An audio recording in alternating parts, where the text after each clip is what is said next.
All right, so this tutorial is going to be showing you guys I made this particular scene from my short film Mitosis.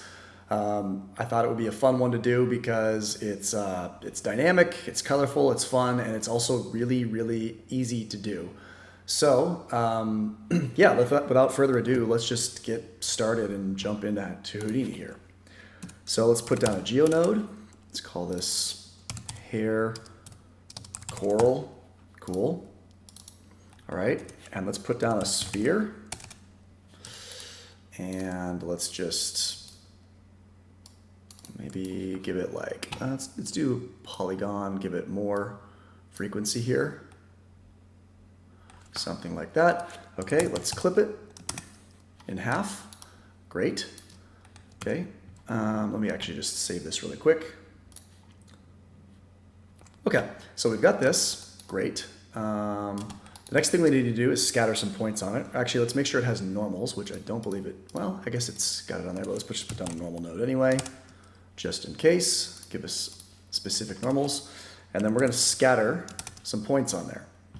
Okay, so that seems pretty good. We want them to be somewhat regular so that they're not intersecting. Let's try putting some more. Let's just see. Yeah, that seems pretty good. Okay, and then we're going to make a line.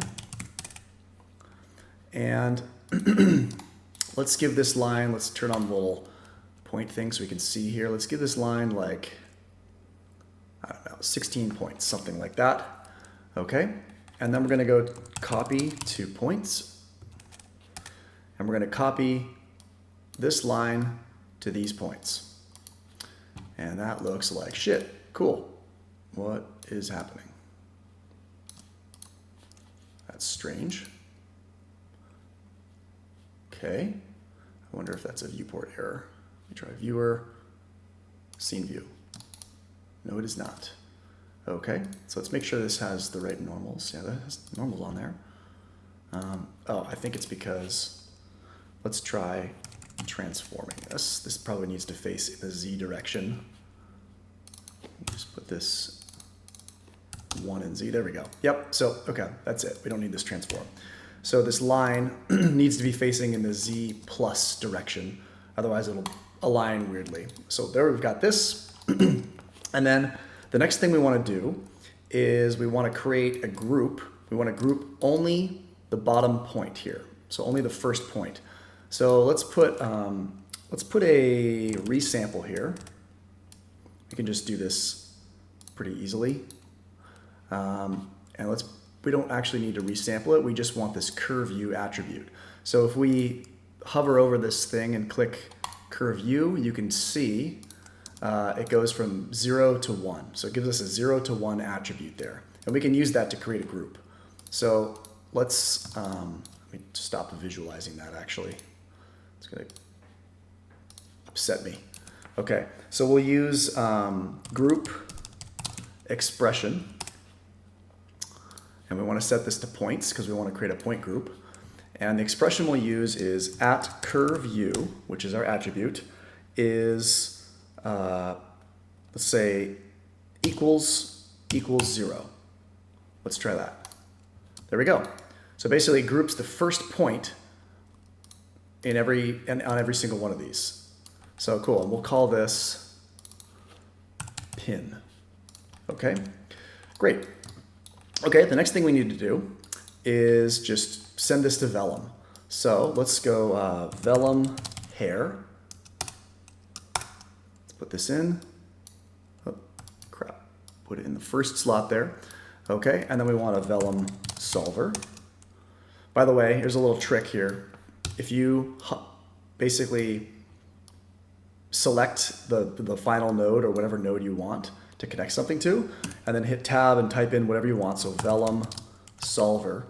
And then if you hold shift and hit enter, it will automatically connect it there for you, so you don't have to worry about doing those little strings yourself. So that's a handy little trick. Okay, cool. So in the hair, the vellum hair, we want to go to the pin points and pin those points that we just made. Okay, and then let's just run the simulation and see what happens. So hit play, and everything should just fall. There we go. That's pretty much it. Okay, so what we want to do though is we want to turn off gravity. So under the solver, under the forces tab, let's just change this to 0 because we're going for kind of an underwater look. So everything we just want it to be nice and wavy. Next thing we should do is in the vellum hair, let's click visualize thickness so we can see, can I see the thickness? It's not showing me anything. Let's try, no? Weird. Normally it should show you some little circles. Well,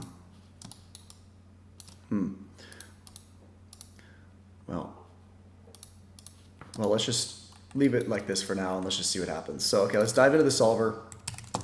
Forces, or sorry, I want to put down a pop force. And this is super basic. Let's just put in like a amplitude of 1 and hit play and see what happens. So we're already kind of getting something cool. I want this to kind of remain facing upwards though. So let's put 1 in the Y direction. So it's like a wind blowing upwards in the Y. There we go. So I think that this noise is a little too broad for me. These features are very, very broad and I want them to be a little more a little tighter. So let's make the swirl size smaller and let's see if that does what that does. It's a little better. Let's try making it even smaller. Let's increase the roughness.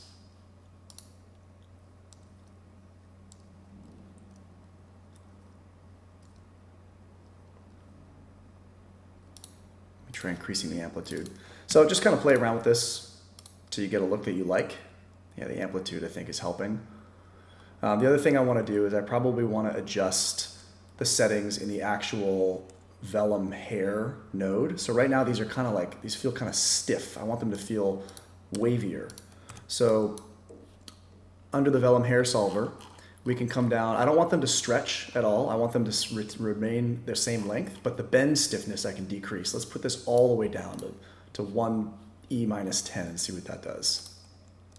There we go. Super, super crinkly. That's what I'm looking for. Let's let that play out. So this doesn't look like much right now, right? Okay, but let's, let me just cache out a few frames here. So let me just put down a vellum IO. Didn't take my own advice, didn't push the little shift key. We'll just call this hair coral. And let me just cache out like 120 frames. Save the disk.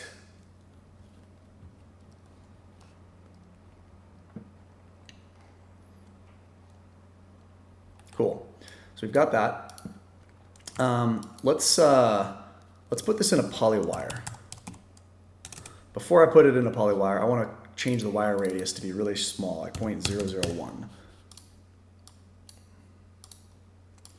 Okay, so maybe a little more, maybe like 0.005. Let's go 0.008, 0.015. Okay, so that way you can see what we're doing here. Let's hit play. Cool, so we've got this simulation here. Now you can see everything's kind of like squarish. That's fine. We're gonna subdivide it at render time. So I'm trying to keep it kind of nice and low poly right now so that it's not, so that it doesn't become really heavy. So cool, that's that. We've got our sim. One thing I can do here, so with the wire radius, so if we hover over our cache here and middle mouse click, we still have this curve U attribute. So I can visualize that. So we can use this in a few different ways. We can use it for shading. So we can use it so that we can make the bottom part a different color than the top part, or just the tips are a certain color, which is exactly what I did in the example I showed you. We can also use this to define the width here. So what we can do is we can put down a wrangle attribute wrangle.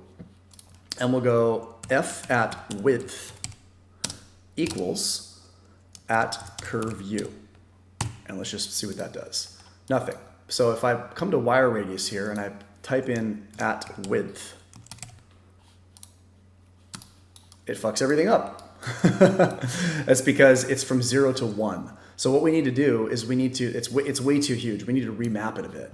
So we can come here and we can go, let's create a ramp based off of this. So we'll go channel ramp, tramp, okay, parentheses, and we'll call it width in quotation marks, comma, and then it's based off of this attribute curve u. Okay, and then we need to hit this little button thing here to actually make our ramp. And then let's expand this. So now we have control. This controls the scale of one end of it, and this controls the scale of the other. So you can see now where our ramp is 0, it's super skinny, and where it's whatever value this is, it's thick. So let me just go like that. So I want it to be kind of skinny towards the bottom and then get really fat towards the end. That's so cool. Great. I can do that. Let me maybe put another knot here and make it kind of fatter all the way down. And then I can make this one maybe just a little bigger. So I want it to be kind of organic looking there. Okay, and we can kind of get an idea of what this is going to look like if we put this into a subdivide. I'm not actually going to do this just because for render time, I like to just use Redshift to kind of subdivide things. But you can get an idea of what this is going to look like. So they're kind of fat at the end and skinny towards the center, which I really like. Cool. Okay, so let me try putting like a subdivision depth of 2. Yeah, that's going to be closer to what we want. Okay, let me go back into this wrangle. Let me increase this to like 0.3, see what that does. I want these tips to be like really fat. Cool, and then let's move the position up a bit. It's just taking a minute because I have this subdivide on. Great, there we go. So now we're getting this cool effect, right? So where it's kind of like fat, like a fat worm on one end and kind of skinny towards the center. Okay, so let me get rid of this subdivide here and just put down a null, say out hair thing. Make it black, just because I want to. All right, so let's just go over some basic kind of like textures and lights and stuff. I'm not going to fully render this thing, but I want to show you kind of how to subdivide it in Redshift and how to pull in the attributes. So first thing I want to do I'm in my OBJ context, hit Control 1. I think I've showed this before in other tutorials. And then go to Material, hit Control 2, and go to Out and hit Control 3. That way I can just quickly hit 2, 1, 3, or whatever on my keyboard here to quickly jump between those. That's a great workflow tip. So in the material context, let's put down an RS material builder, and we're going to call this hair. Okay, and I can just drag this onto that. Okay, and then what I want to do is put down an RS point attribute, and we're going to change this from CD to curve U. Okay, and let's just plug that into the base color for now. And we'll go back to the object context, put down an RS sunlight. I just like to just quickly use sunlight sometimes to just get a quick result. And then let's fire up the Redshift render viewer and see what we get.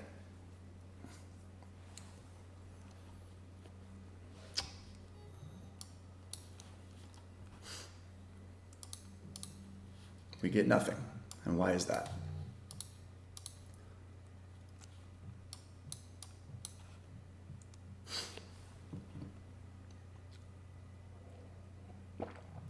Redshift, why are you taking forever? There we go.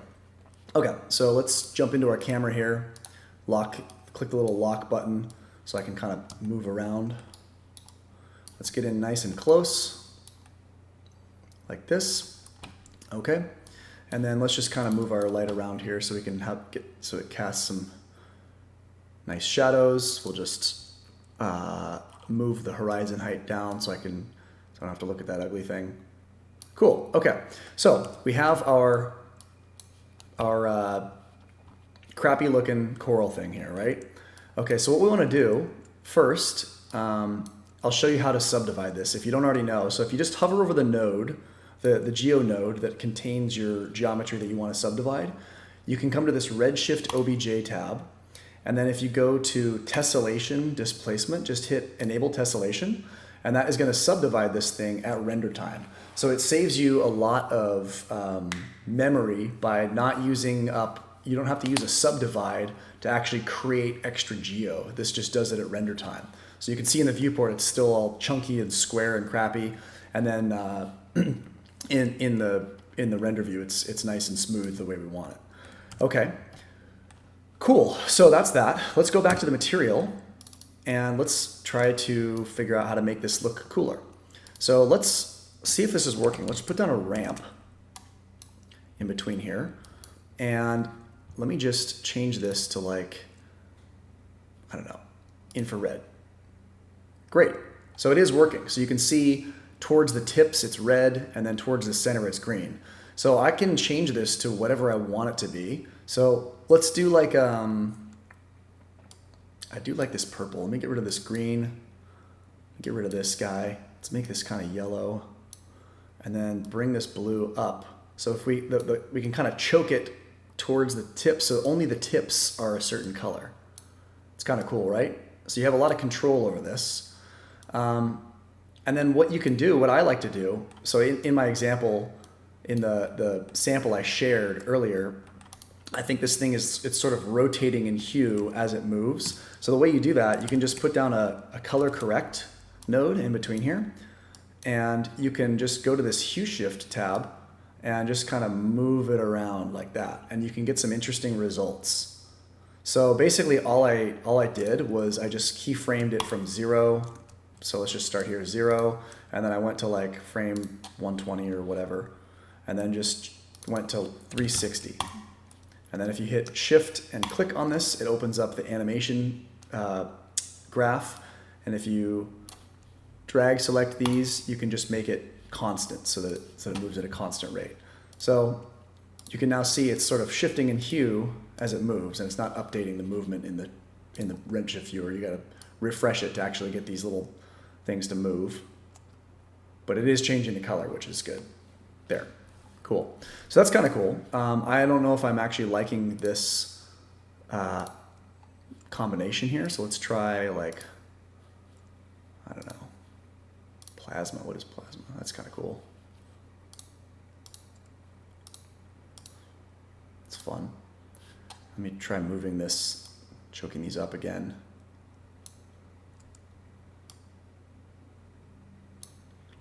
I think I like that. That's pretty cool. Okay. Now also these are kind of shiny. I want these to feel like a coral. So if you've ever gone scuba diving or if you've ever looked at coral or anything, it oftentimes has this sort of like aura around it, this like Fresnel aura that makes it feel really soft. So we can just add that in. There's a few ways we can do it. So in the standard material, if you come down to sheen, you can just turn this up and it sort of adds this nice, this like white sheen around it, and you can control the roughness. Just makes it feel sort of very soft. The other way you can do it, I like doing it this way more, I think, is using an RS Fresnel. And let's plug this directly into the base color for now so we can see what's happening. And I like to uncheck this use index of refraction, so that way I can have control here with this slider as to how far in the white part goes. So let's make it like that. And then what I like to do is let's put down a color mix and we'll use our original color as color number 1. And then we'll use a different color. We'll use white as our color 2. And then we're going to use this Fresnel as our mask between the two. So the reason I like doing that this way versus the sheen is I have a little more control over the curve here. So I can make it, more white, the white kind of crush in more. But I can also, in here, I can change this color from white to yellow or green or whatever I want to make it feel to make it feel kind of different. So I like doing something like, I don't know, maybe I'll do like a green, maybe like a pale green. So it's kind of whitish like that. And then maybe bring the index of refraction up a little bit so you see more of that original color. And then in the reflection roughness here, maybe I want to make this a little more rough like that. And then I think I like, let me try adding some subsurface scattering here. So if I come to the subsurface tab and just turn this up, if I turn it way up, it's like glassy. But let me try adding in, let me just take this original color and put this into the MS color. And let's bring the scale down in the subsurface. So that should make it a little more apparent. It'll make that color feel a little more saturated. Let's bring this like that, and maybe bring the weight down a bit. So that way we have some, it's just kind of like, if we backlight this, you can kind of see through it a little bit. And maybe I'll actually do that. Let me for example here, let me just go up, hit 1 on the keyboard, go back to my object context, hit RS light, and let's put down our light here. Hit enter on the keyboard to expose the little controls.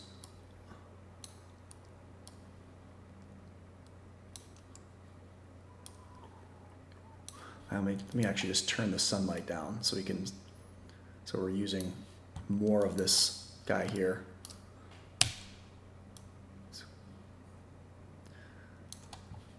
So you can kind of see it looks more like backlit. Actually, this is kind of fun. This gives me like a deep sea vibe instead of using the sun. So you can see that subsurface scattering kind of comes through, and let me go back to my material here, and let's just play around with that. Let's increase it and see what that does. So you can see through it more, you can see through it less there. And let me try a different color. Sometimes I like to do this. Let's put a new color correct in between here, and let's change the scattering color to be slightly different from the main color here. See what that does. So we can get some different looks there. So the outside color is our original, and then the light that's passing through it is like a different color. And sometimes if you push it too far, it becomes a little too whitish. But sometimes you can get some interesting results if you just make it so here's the original color, and if you just make it kind of slightly different, it kind of gives you different effects, which I like. And let's maybe turn the subsurface down a bit. So this is no subsurface, this is full subsurface. So maybe do something like that. So you kind of get a mix between the two. So that's basically how I did that effect. It's very, very simple to do. I like this one because it's just satisfying. Working with vellum is really fun. I mean, it's like 2 nodes. You don't really have to change much. But play around with it. Try different settings in the bend and the stretch stiffness. Excuse me. Try different noises. Try different amplitudes. But yeah, that's basically the basis of this effect. It's super simple. And yeah, I hope that you enjoyed the tutorial. Let me know if you have any questions. Thanks.